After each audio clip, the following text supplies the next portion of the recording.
Alright guys, may reaction video tayo dito kay Crop Trip.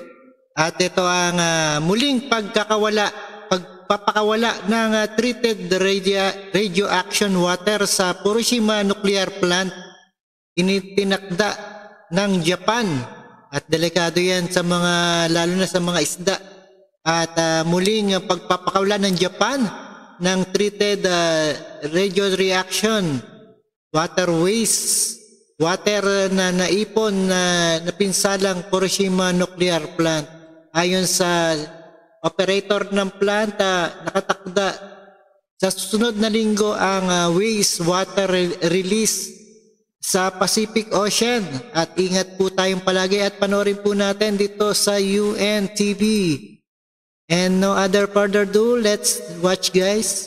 Itinakda ng Japan ang pagre-release ng ikalawang batch ng wastewater mula sa Fukushima Nuclear Plant sa paparating na linggo ayon sa operator nito.